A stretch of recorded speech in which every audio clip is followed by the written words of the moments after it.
Donc on se retrouve aujourd'hui pour une nouvelle vidéo sur Harry Potter, la magie des films. Donc voilà, je ne vais pas détailler encore le livre, ça ne sert à rien, je vous ai déjà fait un détail complet du livre dans la précédente vidéo. Donc voilà, donc cette fois-ci on va s'attaquer à la page de, attendez, Harry Potter au Private Drive, donc Return Running. Voilà. Et avec une autre page qui est juste à côté des Dursley. J'ai hésité pour cette vidéo de faire les deux pages parce que je trouve que le Prevent Drive ça va avec les Dursley parce que c'est où habitent les Dursley. Et ça m'évite, comme ça la vidéo dure un peu plus longtemps que 10 minutes à chaque page. Parce que sinon après ça sera trop long les vidéos, je ferai trop de vidéos sur ça. J'aimerais éviter de m'attarder trop sur la magie des films, le livre. Donc voilà. Donc j'essaie d'aller un peu plus vite que voilà, je fais d'habitude. Donc là j'ai d'attaquer à deux vidéos, à deux pages. Donc ça risque d'être un peu plus long mais pas non plus énormément. Donc voilà, donc c'est parti, je vais commencer comme d'habitude par vous lire la page Prevent Drive, explique un peu tout. Et après on explique tout et après on verra la page Dursley qui est de l'autre côté. Donc c'est parti. Alors, d'après les livres de la maison des Dursley, 4 Prevent Drive Little Wenning se situe au sud de Londres dans le comté du Surrey. Le réalisateur Chris Columbus voulait donner en une seule image marquante la pleine mesure de la situation misérable et désespérée de Harry. Et il fallut trouver une rue où tourner les extérieurs. Il trouva le lieu idéal, une dédale interminable de maisons neuves et modernes, toutes identiques. Un lotissement s'étendait à une perte de vue selon le directeur artistique, Stuart Craig. L'idée de Chris était de créer une vaste jungle urbaine avec le placard sous l'escalier en plein milieu. Les habitants de la rue utilisée pour le tournage du premier film donnèrent dans leur autorisation, mais comme la production prit beaucoup de retard par rapport au planning initial, ils exigèrent une somme considérable pour le tournage du film suivant, Harry Potter et la Chambre des Secrets. Au même endroit, on décidait alors de construire Prevent Drive sur le terrain des studios Leavesden. Cette version studio a été utilisée pour tous les autres films à l'exception du Prisonnier d'Azkaban où il fallut tourner de l'autre côté de la route menant au studio un plan spécifique, celui où Harry quitte la maison des Dursley. En concevant les pièces de la maison des Dursley, les décorateurs gardèrent à l'esprit que Pétunia Dursley est particulièrement fière de son intérieur et que sa maison est toujours d'une propreté immaculée. Stuart Craig fait cependant remarquer que l'aménagement de Pétunia Dursley n'est pas particulièrement de bon goût. Quant à le chef de décoratrice Stephanie McMillan, elle décrit les meubles bien cirés, gémis de tissu acrylique aux couleurs qui ardent. Une approche complètement différente fut prise pour le fameux placard sous l'escalier, le plus petit décor créé pour le film. Chacun des 4 murs devait être amovible pour que la caméra puisse accéder à cette pièce de la taille d'une cellule que Harry partageait avec des tuyaux, des câbles et les compteurs électriques. L'extrême simplicité du placard devint sa particularité, explique Stuart Craig. C'était sommaire et austère, mais nous avons alloué une demi-étagère à Harry pour qu'il y range ses quelques trésors. Pour Stuart, les trésors en question sont une manière pour Harry d'exprimer son désir d'une vie différente. Cette vie commençait dans le film avec l'éruption d'un flot de lettres adressées à Monsieur Harry Potter dans le placard sous l'escalier. 4 Prevent Little Wenning sur 8. Écrite à la place du professeur McGonagall par la graphiste Miro Foramini. Beaucoup de ces lettres ont dû être rédigées sur du papier suffisamment léger pour que de vrais chouettes puissent les porter pour les scènes dans lesquelles une tempête de lettres se déverse.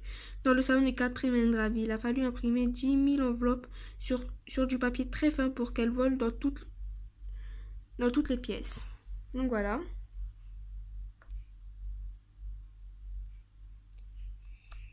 Donc j'admets que là, je trouve que ma qualité de vidéo elle est pas top. Je sais pas pourquoi. Bref. Donc voilà, donc c'est fini. Alors ensuite, je vais vous montrer quelques photos. Donc voilà. Je pense que vous avez compris qu'est-ce que c'était dedans. La lettre qui était dedans, je pense que vous avez compris en lisant, quand vous m'avez entendu lire la fin. Je pense, après peut-être pas, mais à mon avis oui. Vous voyez, là il y a toutes les lettres qui volent comme ils disent dans le livre. Voilà. Hop. Donc voilà, je vais vous lire là. Monsieur Harry Potter dans le placard sous l'escalier, 4e grave, Little Winning Suet. Donc voilà. Donc c'est ça qui est dans, donc vous avez peut-être compris. C'est la lettre d'admission à Poudlard du professeur McGonagall qui a écrit à Harry et que d'ailleurs toutes les lettres qui volent c'est elle. C'est la même. Donc voilà, je vais vous la déplier. Donc je peux vous la déplier, mais je ne peux pas vous la lire, je ne peux vous la lire. Étant donné que c'est écrit en anglais comme dans le film en fait. C'est tout comme dans le film, donc écrit en anglais. Donc voilà, tout ce qui est là c'est en français, mais en fait les lettres, tout ça c'est en anglais. Putain, je trouve que ma qualité de photo elle est pas top hein. La qualité de vidéo. Il va peut-être falloir que je voie pour changer. C'est tout flou. Donc voilà, c'est comme ça. Tant pis, j'essaie de voir ce que je peux faire, mais bon, tant pis, hein, je prendrai. Tant pis. Donc voilà, vous voyez, c'est bien parcheminé. C'est tout parcheminé, c'est tout, voilà. Donc, bien évidemment, je vous dis, je vous la lirai pas, mais bon, après, c'est la lettre d'admission à Poudlard, donc normalement, vous l'avez vu dans le film. Moi, j'ai été sur Google Traduction pour la traduire, mais je ne me souviens plus, donc je vais pouvoir vous la lire.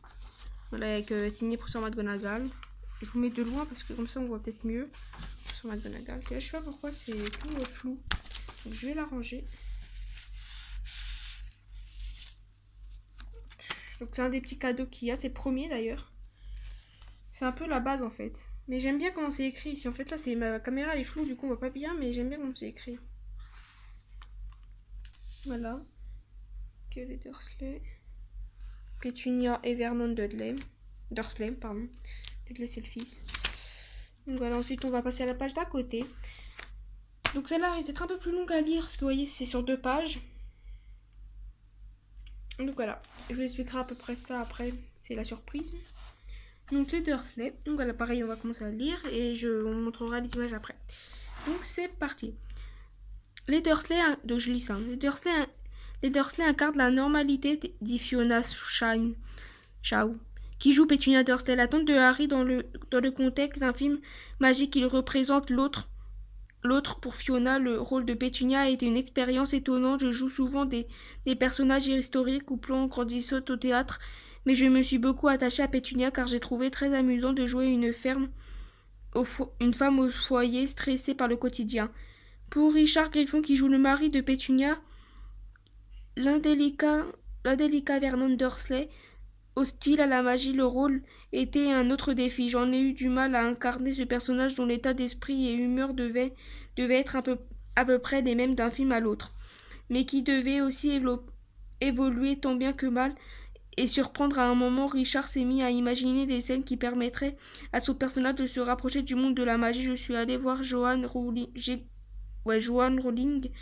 et je lui ai dit, j'ai une idée géniale, si on faisait une journée porte ouverte à Poudlard, une journée pour les parents ou pour une remise de prix, quelque chose dans ce genre. Les Dursley viendront et il leur arriveront tout un tas de trucs terribles.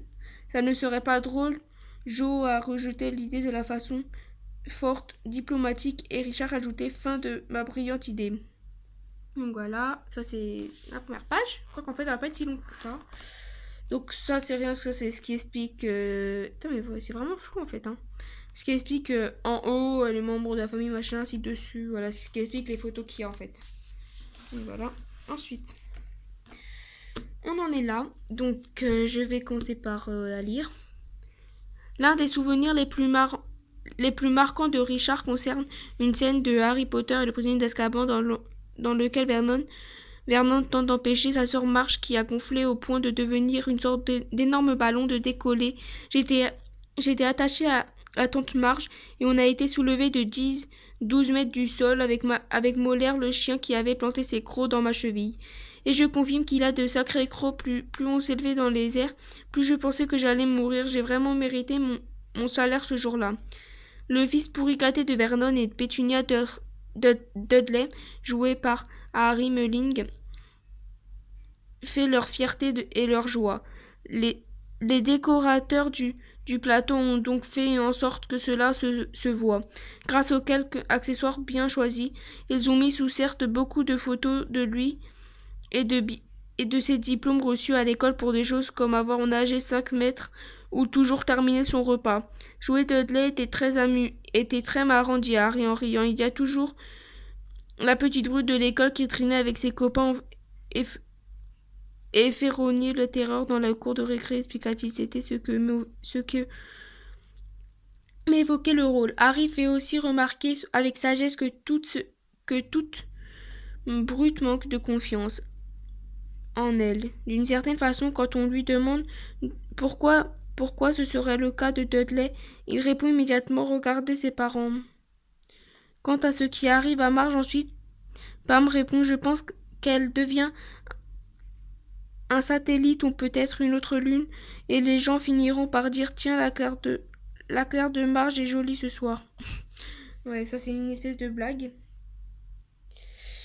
Donc voilà, donc là en fait c'est ici c'est donc ici comme vous pouvez voir c'est tout c'est la tante Marge en fait qui montre comment elle a gonflé en fait à chaque moment qu'elle gonflait.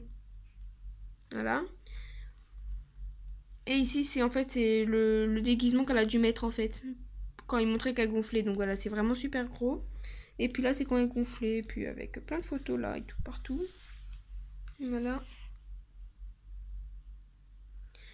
J'essaie vraiment d'arranger ma qualité de photo là parce que j'avoue qu'elle n'est pas top top mais bon. Cette fois-ci ça ira et puis on verra plus tard. Donc voilà, donc je vous repasse une dernière fois la page d'à côté. Je vous montre une dernière fois et après ça sera fini.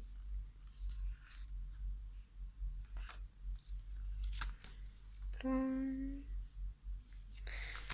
voilà, donc cette vidéo est terminée. Ah non, ça c'est pour plus tard. Cette vidéo est terminée pour aujourd'hui. On fera une vidéo très prochainement. Je pense que là en ce moment je suis en vacances donc j'ai pas grand chose à faire. Donc je pense d'habitude j'en fais juste une seule par semaine. Mais je pense que là j'en ferai 2 ou 3 par cette semaine en fait que j'ai pas grand chose à faire, je m'ennuie un peu donc voilà. Je verrai. Donc voilà, donc on se retrouve pour une prochaine vidéo très bientôt. Je sais pas vous dire quelle vidéo je ferai, je vais réfléchir un petit peu. Et puis en fait je me décide sur le coup, moi en fait je réfléchis pas, je me décide comme ça. J'ai envie de faire une vidéo, bah j'en fais une. C'est un peu comme je veux en fait, quand je veux. Donc je peux pas vous dire quelle vidéo je vais faire que je ne sais pas encore, donc voilà. Donc on se retrouve très prochainement pour une prochaine vidéo, bisous.